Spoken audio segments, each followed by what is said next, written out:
درگاہ میں پہنچائیں اور والہانہ انداز میں پڑھیں اللہم صلی علی سیدنا و مولانا محمد کما تحب و ترضا بان تصلی علیہ صلاۃ و سلام علیک یا رسول اللہ صلی اللہ علیہ وسلم۔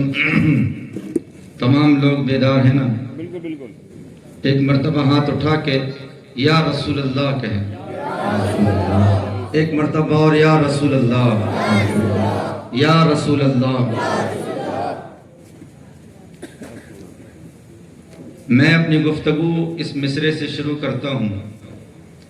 آج اللہ کا فضل ہے کہ ہمارے پاس سب کچھ ہے، یہ عالی شان بلڈنگیں، عالی شان گاڑیاں، عالی شان زندگی، ہمارے پاس ہدایت کے لیے قرآن، ہدایت کے لیے نبی کی سنتیں، اور ہم ایک مقدس اور بابرکت بینر تلے اپنی زندگی گزارتے ہیں جسے اسلام کہا جاتا ہے۔ کسی شاعر نے کہا کہ یہ ناز، یہ انداز ہمارے نہیں ہوتے، یہ ناز، یہ انداز ہمارے نہیں ہوتے، جھولی میں اگر ٹکڑے تمہارے نہیں ہوتے۔ بلند آواز سے بولتے ہیں سبحان اللہ۔ آج جو ہمارے ناز و انداز و نخرے ہیں نا، یہ ہماری وجہ سے نہیں ہیں، اس نبی کی برکت کی وجہ سے۔ یہ ناز، یہ انداز ہمارے نہیں ہوتے، جھولی میں اگر ٹکڑے تمہارے نہیں ہوتے، اور ملتی نہ اگر بھیک ہمیں حضور آپ کے در سے، ملتی نہ اگر بھیک حضور آپ کے در سے، اس ٹھاٹ سے منگتوں کے گزارے نہیں ہوتے، اس ٹھاٹ سے منگتوں کے گزارے نہیں ہوتے، اور بے دام ہی بک جائیے بازار نبی میں، بے دام ہی بک جائیے بازار نبی میں، اس شان کے سودے میں خسارے نہیں ہوتے، اس شان کے سودے میں خسارے نہیں ہوتے۔ اور ہمارا یہ عقیدہ و نظریہ ہے کہ ہم جہاں اللہ کے حبیب کا ذکر کرتے ہیں، ہماری محفلوں میں ہمارے آقا تشریف رکھتے ہیں۔ ان کے آنے کو کسی شاعر نے اپنے الفاظوں میں یوں پرویا ہے کہ ان کے آنے کی طرف سب کی لگی ہیں آنکھیں۔ شعر اچھا لگے تو سبحان اللہ ضرور بولنا۔ ان کے آنے کی طرف، کن کے؟ مصطفیٰ جان رحمت، ان کے آنے کی طرف سب کی لگی ہیں آنکھیں، جس کے صدقے میں زمانے کو ملی ہیں آنکھیں۔ ملی ہے نا؟ اسی کے صدقے میں کائنات کی ہر شے ملی ہے۔ ان کے آنے کی طرف سب کی لگی ہیں آنکھیں، جس کے صدقے میں زمانے کو ملی ہیں آنکھیں، اور منظر تاج محل بھی نہیں بھاتا اب تو، منظر تاج محل بھی نہیں بھاتا اب تو، جب سے سرکار کے روضے پہ پڑی ہیں آنکھیں، جب سے سرکار کے روضے پہ پڑی ہیں آنکھیں۔ اور یہ شعر دیکھیں کتنا خوبصورت ہے، شاعر نے دیکھیں کتنا بڑا اس نے اپنی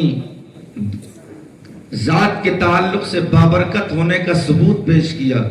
اس نے کہا کہ چاند سورج میری آنکھوں کی زیارت کر لے، چاند سورج میری آنکھوں کی زیارت کر لے، میں نے سرکار کے طلبوں سے ملی ہیں آنکھیں، میں نے سرکار کے طلبوں سے ملی ہیں آنکھیں۔ ایک مرتبہ اور درود پاک پڑھ لیں، اللہم صلی علی سیدنا و مولانا محمد کما تحب و ترضا بان تصلی علیہ صلاۃ و سلام علیک یا رسول اللہ۔ اللہ کے رسول صلی اللہ تعالی علیہ وسلم اس دار فانی میں تشریف لائے۔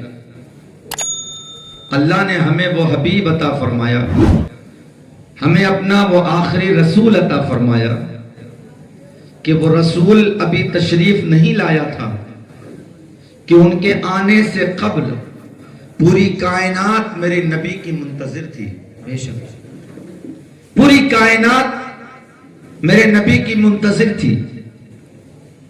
ہمیں انتظار نہیں کرنا پڑا، لیکن بے شمار لوگوں نے نبی کے آنے سے پہلے نبی کا انتظار فرمایا کہ وہ نبی آ جائے ہم اس پر کلمہ پڑھ لیں، وہ نبی آ جائے ہم اس کی غلامی اختیار کر لیں، وہ نبی آ جائے ہم اس کی غلامی کا پٹا اپنے گلے میں ڈال لیں، وہ نبی آ جائے ہم اس کے شانہ بشانہ چل کر اللہ کے دین کی تبلیغ کریں.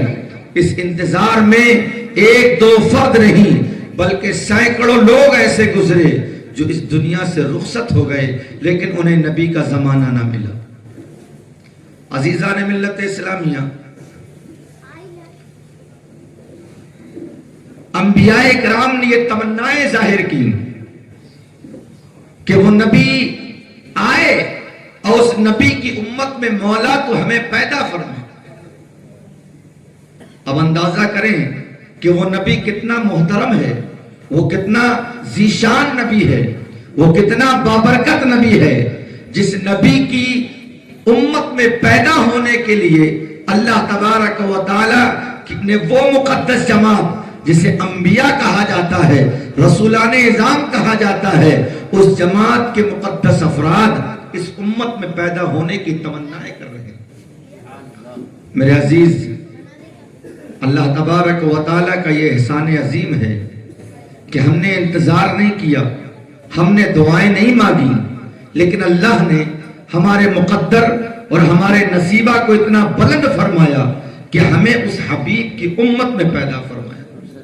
اور اللہ کے رسول کی شان یہ ہے، حضرت آمنہ خود بیان فرماتی ہیں، حضرت آمنہ کہتی ہیں کہ جب یہ لخت جگر میرے پیٹ میں آیا، یہ نور نظر میرے پیٹ میں آیا، اور اندازہ کریں کہ یہ نور نظر کتنا حسین و جمیل ہوگا. ایک قدم اور اوپر چلیں، اللہ کے رسول صلی اللہ علیہ وسلم کے والد محترم حضرت عبداللہ، آپ کا نکاح حضرت آمنہ سے ہوا. حضرت آمنہ کے گھر جب حضرت عبداللہ نکاح کرنے کے لیے جا رہے تھے، حضرت آمنہ کے گھر حضرت آمنہ سے نکاح ہوا. نکاح ہونے کے بعد حضرت آمنہ کے گھر 3 دن رہے، حضرت عبداللہ اپنی بیوی کے گھر اپنی سسرال 3 دن رہے. عزیزان ملت اسلامیہ، یہ کون ہے؟ یہ حضرت عبداللہ ہیں. تاریخ ہمیں بتاتی ہے کہ حضرت عبداللہ کا جب نکاح ہو گیا، حضرت عبداللہ کتنے خوبصورت رہے ہوں گے.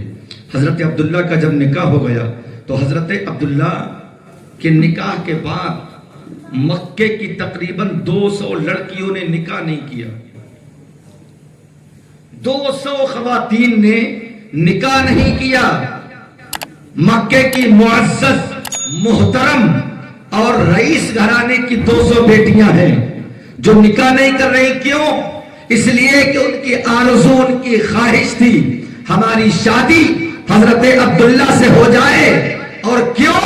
اس لیے کہ عبداللہ کی پیشانی میں جو نور، جو چمک، جو نورانیت نظر آ رہی ہے وہ مکے کے کسی فرد میں نظر نہیں آ رہی ہے.